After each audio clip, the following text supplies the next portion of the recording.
su emprendimiento, en sus proyectos dentro de la empresa, inclusive, si trabajan en una empresa, o en su vida diaria, inclusive. Bueno, para empezar, ¿por qué creamos esta metodología? Es por el hecho de que las empresas fracasan, que emprenden, al quinto año fracasan un 90% de las empresas que empiezan a emprender. Y además, eso no es lo más triste de la situación de que solo sobrevive el 10% de las empresas, sino que también el 66% de esas empresas que sobreviven no tienen una idea original, no tienen un producto original, tienen un producto bastante común y irrepetible. Y además, lo más triste es que solo el 4% de esas empresas realmente son innovadoras. Entonces mucha gente se pregunta, pero ¿por qué pasa esta situación? Y esto pasa porque cuando nosotros empezamos a crear un proyecto, a pensar en un proyecto, en una idea de negocio, siempre nos empezamos a suponer y acumular cosas de qué sería lo ideal que el cliente me podría comprar. ¿Qué sería todo ese ideal? Invertimos muchísimo tiempo y a veces pasamos de que la idea al prototipo o cuando salimos al mercado la pensamos 1 año, 2 años o inclusive décadas, inclusive la gente o grandes corporaciones inclusive para lanzar un producto se demora décadas. Y lo que pasa es que salen al mercado y se dan cuenta de que no era así como todo lo que suponían en la cabeza que debía ser. Pensaban que el producto se lo iba a comprar los millennials con alto poder adquisitivo y se dan cuenta de que ni siquiera ellos son las personas que necesitan ese producto. Y bueno, y esto pasa muchas veces porque en la calle en realidad pasan los hechos y en las oficinas suposiciones. O básicamente la frase que dice Steve Blank: en la oficina hay opiniones, en la calle hay hechos. La gente en realidad nunca valida si su idea realmente la necesita el consumidor. Entonces, lo que nosotros proponemos, o más que todo lo que proponen justamente las metodologías ágiles, es esto, de que en vez de que tomes tanto tiempo pensando y repensando y armando tu idea de negocio, en realidad la vayas validando poco a poco y vayas avanzando en el tiempo y minimizando los riesgos. Les presento a Ash Maurya. Ash Maurya es un escritor que para mí es genial lo que hizo, porque inclusive remodeló un poco más lo que es llamado el Business Model Canvas y lo llamó Lean Canvas en su libro Running Lean. Se lo recomiendo para que lo lean, y es básicamente lo que trata el libro. Todo el libro trata de cómo tratar de minimizar los riesgos del negocio, inclusive desde la idea, inclusive desde que se te ocurrió la idea, cómo empezarlo a validar, ¿sí? Y bueno, nosotros entonces empezamos a unir todas estas metodologías que proponía Ash Maurya o Steve Blank o me olvidé el autor de Lean Startup, pero el autor de Lean, Eric Rice, y las combinamos en una sola que la llamamos Sprint Fast, que justamente trata de 3 hitos, en que trata de que podamos empatizar con el cliente, de que podamos explorar ese cliente o esa idea y que podamos empezar a ejecutar. Y todo es basado justamente en empatizar con Design Thinking, que es una metodología que te ayuda a pensar como diseñador, que es tratarse de poner del lado del cliente. Luego empezar a explorar, que digamos que es más lo que es la metodología Lean Startup, que trata de aprender, construir y medir. Y por último, The Scrum, que justamente es una metodología de proyectos para ejecutar proyectos e ir avanzando con los proyectos paso a paso, ¿sí? Pero bueno, todo suena como muy lindo con nombres raros y autores raros. Entonces me dicen, bueno, ¿cómo puedo aplicar justamente lo que me estás proponiendo en mi negocio si no conozco nada de esto? Y entonces nosotros propusimos 9 pasos para que ustedes lo puedan hacer desde casa. Y es simplemente tomar apuntes y empezarlo a aplicar día a día.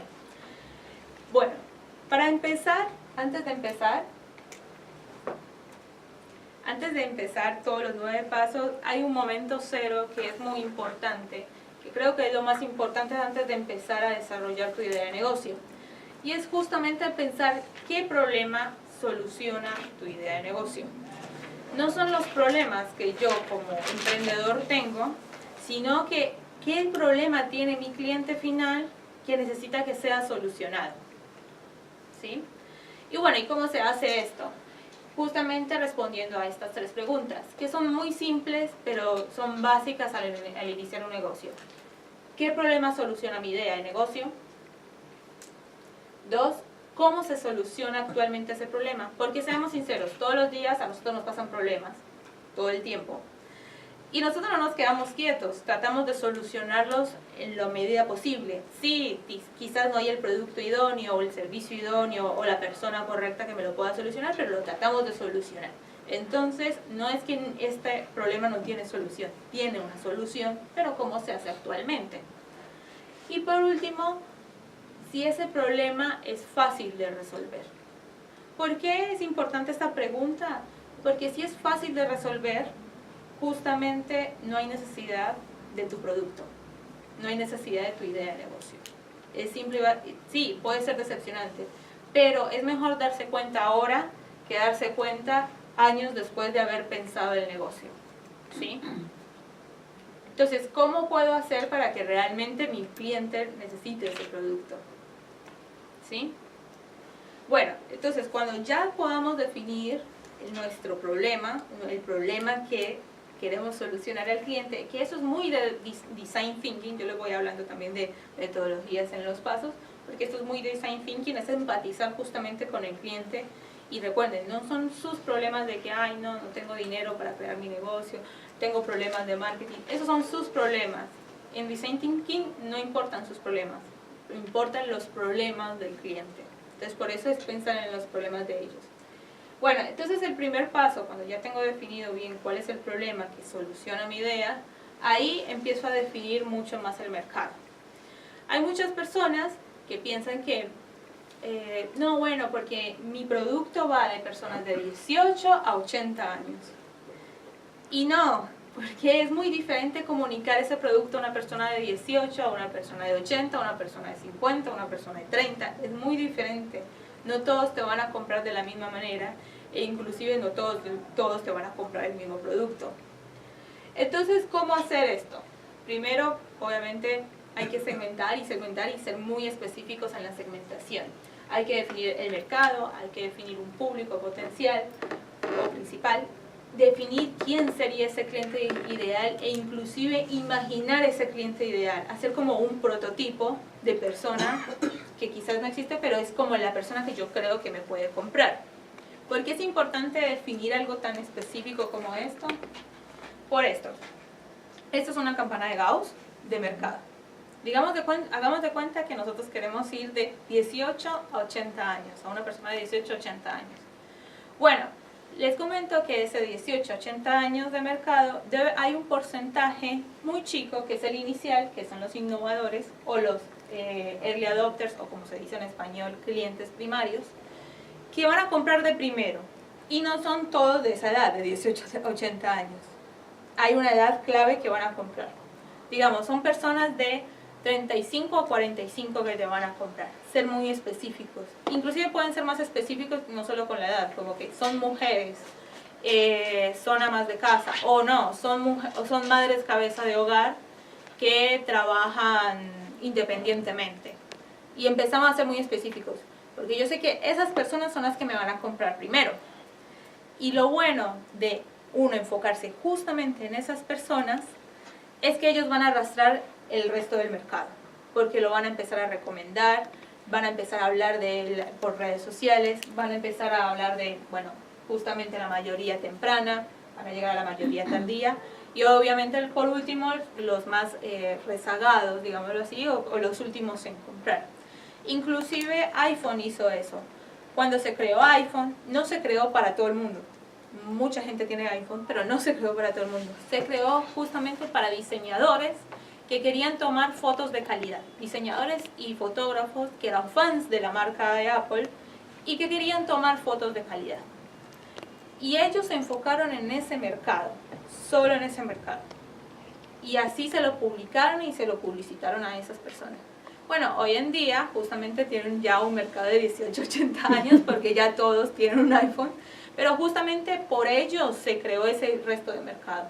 Entonces por eso la importancia de segmentar y segmentar muy bien y no tener miedo a que, ay, pero voy a perder clientes. No, el que no te compra nunca va a ser tu cliente, no te necesita, no le estás solucionando un problema a esa persona. ¿Sí?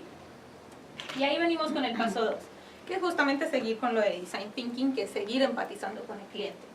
¿Y cómo empatizar con el cliente? O ponerse en los zapatos de ese cliente ideal. Justamente pensar en cómo solucionarle ese problema al cliente. Ya empezamos a pensar apenas ahora, en este segundo paso, en la solución. Sí, yo tengo mi solución actual, pero ¿qué otras soluciones puedo ofrecerle a ese cliente para solucionarle ese problema? ¿Cómo la experiencia del cliente cuando soluciona ese problema? ¿Qué paso a paso pasa esa persona, perdón la redundancia, desde que se le presenta el problema hasta que se lo soluciona? ¿Qué cosas positivas y negativas pasan en ese transcurso de tiempo? Y por último, ¿dónde puedo encontrar este tipo de clientes? ¿Sí? ¿Dónde los puedo encontrar? Bueno, no, la mayoría están en un centro comercial porque mantienen un centro comercial. En las universidades porque son chicos menores de 25 años. Empezar a buscar dónde puedo encontrar este tipo de personas para el siguiente paso, que justamente es empezar a definir la propuesta del valor. Ahí empezamos a hablar un poco más de Lean Startup, de ir a probar. ¿Y qué vamos a probar? Vamos justamente a probar que esas personas existen haciendo entrevistas. Y la entrevista no es una encuesta, no es una lista de preguntas, 1, 2, 3, pues selección múltiple. No, una entrevista es sentarme con esa persona a escucharla. Y ni siquiera yo hacerle una propuesta de que esta es mi solución. Simplemente voy a validar si tiene ese problema, sin contarle yo la solución. Entonces, hacemos preguntas desde la perspectiva del cliente, obviamente, y qué sería lo ideal para él. Preguntarle, para vos, ¿cuál sería la solución ideal para vos? Sin yo hablarle de mi idea de negocio. ¿Sí? ¿Por qué no le voy a hablar de mi idea de negocio? Porque lo voy a sesgar y no voy a aprender de él. La idea de estas entrevistas es justamente aprender lo que le pasa, cómo le pasa ese problema, por qué pasa por ese problema y además cómo lo soluciona actualmente, porque quizás ahí me doy cuenta de que es fácil de solucionar y quizás no necesite mi idea. Y ahí me bajo del carro o empiezo otra idea de nuevo. Pero la idea es ir validando paso a paso, ¿sí? Y ahí pasamos al paso 4. Cuando yo ya puedo identificar cuál es mi propuesta de valor en base a estas entrevistas, porque lo bueno de las entrevistas es que generalmente te dan un patrón de personas. Si me quieren interrumpen y pregunten. Pero bueno, una pregunta que me hace generalmente es ¿cuántas entrevistas hacer? Se recomienda hacer hasta 2 entrevistas y con 2 entrevistas es suficiente para encontrar justamente un patrón o un comportamiento o una tendencia en común entre esos 12. 12. Ah, 12. 12, sí. Y con esas 12 entrevistas yo puedo saber qué cosas nuevas puedo aprender, qué cosas nuevas necesito ir a validar, porque seguramente me van a salir más preguntas. Y por eso la necesidad de hacer entrevistas, porque va saliendo más naturalmente.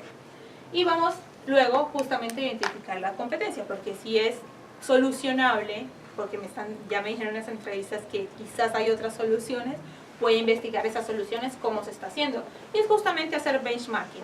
Benchmarking es hacerse pasar uno por cliente de la competencia, llamar a la competencia y estudiar su producto justamente. Mucha gente le tiene mucho miedo a esto porque que lo descubran, pero en realidad es una práctica bastante común. Y es una práctica bastante tradicional, no es una metodología ágil como pueden ver. De esto se trata, que ustedes también lo pueden aplicar día a día sin necesidad. Pero justamente el benchmarking es para validar supuestos que yo tengo, ¿no? El benchmarking no es para saber, no, bueno, ¿para qué está haciendo la competencia? Para yo mejorarla. No, es qué está haciendo la competencia para yo agarrar eso y definir supuestos que tengo en la mente, como por ejemplo precios. O por ejemplo, si esta competencia realmente hace esta situación. O que necesita el cliente, o si realmente qué es lo que no está haciendo mal para yo hacerlo bien, ¿sí? Pero tengo que tener justamente un propósito de hacer benchmarking. Y pasamos justamente al paso 5, que acá ya es lo más interesante, que es justamente definir el modelo de negocio. Hay 2 modos de definir el modelo de negocio, que son 2 herramientas bastante útiles, que es el Business Model Canvas o el Lean Canvas. ¿Sí? El Lean Canvas, se lo voy a mostrar ahora. Si quieren se lo pueden bajar de esta página web, que es bit.ly-mixerandlinkcanvas y así.com, pero no está hasta ahí. Bueno, justamente el Link Canvas es una herramienta muy buena porque te da visibilidad de lo que es el negocio a simple vista. Y justamente responde muchas de las preguntas que anteriormente hicimos con los pasos anteriores, ¿sí? Como por ejemplo el problema, ¿cuál es el problema que estoy solucionando? El segmento de clientes, ¿cuáles son los clientes? ¿Cuáles son los clientes primarios? Ese es justo el caso de Uber y es el que tenemos en la página. Y si quieren entren al link porque está buenísimo, porque explica paso a paso cómo se hace, justo con el caso de Uber. ¿Conocen Uber? Uber, el de los autos compartidos, ¿sí? Bueno, inclusive te ayuda a definir la propuesta de valor y por qué canales podría yo trabajar, ¿sí? Por qué canales puedo comunicarlo, cómo va a ser mi ventaja competitiva frente a las otras competencias, haciendo el benchmarking, cómo va a ser la solución como tal, si va a ser una aplicación, si va a ser un servicio, si va a ser un producto, cómo son las métricas claves y obviamente, y lo más importante, la estructura de costos y de ingresos, ¿sí? Les recomiendo que se lo descarguen, cualquier duda me comentan. Y pasamos al paso 6, ya definiendo esto, es justamente identificar dónde están nuestros clientes para generar nuevos clientes, para justamente pensar en cómo atraer toda esta cantidad de clientes posible, ¿sí? Ya yendo validando, y obviamente justamente con las entrevistas que tuve anteriormente, me di cuenta si tengo la suficiente cantidad de clientes ideales o no, o qué debo ajustar para ir a esos clientes ideales. Entonces justamente, ¿qué tengo que hacer? Es pensar en cómo va a ser el proceso de compra y de venta de mi producto, ¿sí? Y ahí ya pienso más en algo más tradicional, ¿no? Cómo mapear el proceso de venta para un nuevo cliente o el proceso de venta para un cliente que ya compró, inclusive. Y esto es muy importante, tengo que calcular cuánto me cuesta obtener un cliente. Y el costo de un cliente no es simplemente que el producto costó esto y yo lo vendo un 50% más y así tengo ganancias. No, es cuánto invierto en publicidad, cuánto invierto en hacer llamadas a clientes, cuánto invierto en ir a reuniones, cuánto invierto en dar tarjetas. Todo eso hace parte del proceso de venta y lo tengo que costear porque si el costo de venta es más alto que el costo de mi producto, tengo un problema. Y si es más alto que el precio, tengo otro problema y tengo que volver a validar si puedo bancarme eso o no. Vieron que vamos yendo validando y validando y validando.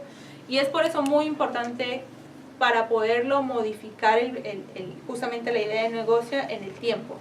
Y no invertir un montón de tiempo y luego, como la gráfica, caernos. Natalia, entiendo entonces que hay situaciones en las que un nuevo cliente puede ser más perjudicial que otra cosa. Sí.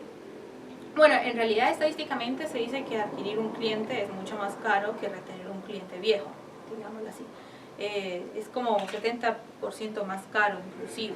Y por eso la importancia de costearlo de los dos lados, ¿sí? Porque si yo pierdo un cliente, ¿cuánto dinero me estoy perdiendo? No solo estoy perdiendo al cliente, sino que también estoy perdiendo porque voy a tener que invertir para volver a obtener un nuevo cliente. Entonces siempre hay que tenerlo de antemano para ir sabiendo cómo cambiar eso, cómo ir iterando, se le dicen esos cambios, esos pequeños cambios, iterando en el proyecto para que no me pase eso y minimizar justamente esos riesgos. Porque es lo que más cuesta, lo que más caro es marketing hoy en día, es lo más caro para una startup o un emprendimiento que está empezando. ¿Sí?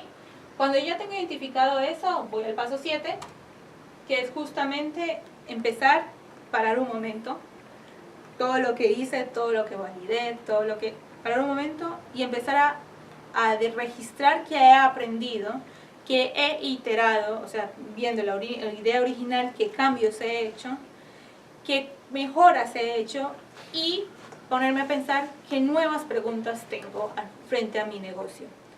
Y esto cómo se hace, en realidad es bastante simple y es volver al Link Canvas. Es volver al Link Canvas y verlo desde esta perspectiva, por eso es tan buena esta herramienta, en vez de un documento súper largo de lo que es un plan de negocio, esto es mucho más gráfico, me alejo un poco, digo, bueno, esto cambió, esto se puso, esto se agregó, y tengo dudas en este punto, en este punto, en este punto, en este punto, tengo que salir a validar, ¿sí? Y validar ya es preguntándole a un nuevo cliente, o es haciendo más benchmarking, o es justamente haciendo un mínimo producto viable, ¿sí? Que es como ya empezar, ya sé un montón de cosas, creo que ya puedo generar mi primera venta, o ir a salir al mercado para vender por primera vez. Y probar con ese producto mínimo o ese servicio mínimo, cómo lo puedo hacer. Bueno, ¿qué es un mínimo producto viable? No es el producto desarrollado ideal, perfecto en sí, sino que es lo mínimo indispensable que tengo, con los recursos que tengo, para demostrar que justamente mi producto es viable, ¿sí? Y bueno, entonces, ¿cómo se hace, cómo se define un mínimo producto viable? Primero, bueno, sí, tengo que definir que necesito validar, por eso es tan importante el paso anterior. Necesito definir precios, no tengo ni idea de cuánto vender mi producto, tengo que empezar a definir precios. Bueno, no, necesito definir si la gente realmente me va a comprar por internet. Bueno, ¿qué tengo que hacer para ver si la gente me va a comprar por internet? Entonces tengo que definir muy bien qué quiero aprender para luego salir al mercado y volver a validar. ¿Y cómo lo puedo validar? Esto es muy importante. ¿Cómo lo puedo validar rápidamente y con el menor costo posible? Si quiero saber cómo puedo, si vendo por internet, ¿qué es lo primero y más rápido que se les viene a la gente, a la mente, digo? Que puedo validar una venta por internet. Publicarlo, hacer una publicación. ¿Una publicación en dónde? En las redes sociales. Exacto, lo más rápido para validar si un producto se vende, quizás hoy en día son las redes sociales, porque son económicas y son a bajo costo. No es crear una super página web con el carrito y que toda la experiencia. Hay que empezar a validar si lo puedo vender por redes sociales, ¿sí? Les voy a dar ejemplos de pequeños MVP. Zappos es una empresa que vende zapatos por internet. Es como la primera empresa tipo Dafiti, no sé si conocen Dafiti. Bueno, antes de Dafiti estaba Zappos. Bueno, y Zappos, ¿cómo hizo su fundador para justamente hacer el MVP? Él quería saber si la gente realmente compraba por internet zapatos. Porque ustedes saben, comprar ropa y zapatos por internet medio quisquilloso, es complicado y toda la situación. Entonces, él no era desarrollador. Él lo que hizo fue una página en Wix, wix.com, es donde ustedes pueden hacer páginas gratis por internet, muy fácil, muy sencillo, sin saber desarrollar. Y lo que hizo fue ir a la esquina de su casa, que había una tienda de zapatos, y le tomó fotos a los zapatos. Le tomó fotos a todos los zapatos, obviamente era amigo de la tienda, no hay problema. Y le tomó fotos y las subió justamente en esta página gratuita. Invirtió un poquito de publicidad, no mucho más de $25 en publicidad por redes sociales, y vio si la gente compraba por ahí. Bueno, pues se dio cuenta de que 10 personas le compraron, y esas 10 personas, y él lo que hizo para enviarle esos zapatos fue ir a comprar los zapatos y enviárselas por correo, ¿sí? Obviamente hizo como un pequeño elevado el precio porque incluyó el costo de envío, pero en realidad él no ganó nada. Él quería probar si se podía vender zapatos por internet. Y hoy en día es uno de los e-commerce más grandes del mundo, y que creo que es de los e-commerce que más se repiten en el mundo, que todo el mundo quiere hacer como Dafiti lo copia a ellos, o Footer copió a ellos, y en realidad son bastante buenos, y ellos están centrados justamente en el usuario. Otro, algo más cercano, más querido de acá, es Pedidos Ya. Todos conocen Pedidos Ya, ¿no? Bueno, Pedidos Ya hizo algo muy parecido a lo de Zappos. Lo que hicieron ahí es que ellos hicieron una pequeña página web donde desplegaban todos los menús de sitios, de restaurantes que ellos iban. Ellos en realidad agarraron los menús que nos meten por debajo de las puertas de los edificios. Lo que hicieron fue pasarlo a una página web muy rápidamente y ponerlos en la página web, y sin consentimiento ni siquiera del restaurante. Pero bueno, miren lo que pasó. Lo que hacían es que la gente, cuando pedía en internet y elegía el menú, ellos por detrás llamaban por teléfono al restaurante y hacían el pedido para que les llegara a la casa. Algo muy sencillo y muy barato y muy económico. Lo que querían probar era justamente algo muy parecido a lo de Zappos. Si la gente compraba comida por internet y pedían así por internet. Y lo bueno y lo muy bueno que hicieron ellos es que al final al restaurante obviamente le llegaron de repente bastantes pedidos. Y ellos agarraron y fueron al restaurante y le dijeron, mira, estos 10 pedidos que se hicieron a tal hora de la noche fueron por mi página web, acá está, ¿te gusta? ¿Sí? Bueno, quizás negociemos porque quizás vos podés vender más acá y yo simplemente te voy a pedir una comisión. Cuando uno hace un MVP de estos, uno tiene más poder de negociación a clientes, como le pasó a Pedidos Ya, ¿sí? Por eso la importancia de siempre ir validando, porque cuando vamos validando, vamos documentando y le vamos a poder mostrar a personas, a clientes, a inversores, a socios que se quieran asociar y decirles, yo he validado que esto funciona por estas y estas razones y por eso ven, asóciate conmigo, ven, cómprame, ven, invierte en mi proyecto, ¿sí? En vez de pensar en todo un producto todo el tiempo, hacer la página web más espectacular del mundo y nunca haber probado si realmente la gente necesita esa página web. Digo un ejemplo claro así. Y por último, que es el último paso, justamente cuando ya hagamos el MVP, cuando ya hayamos probado, otra vez es parar, de nuevo como el punto 7, es parar de nuevo y definir qué aprendieron de ese MVP y qué tienen que mejorar de su producto, cuál es el siguiente paso para mejorar o qué tengo que cambiar para justamente mejorar mi idea de negocio. Entonces en sí estos nuevos pasos,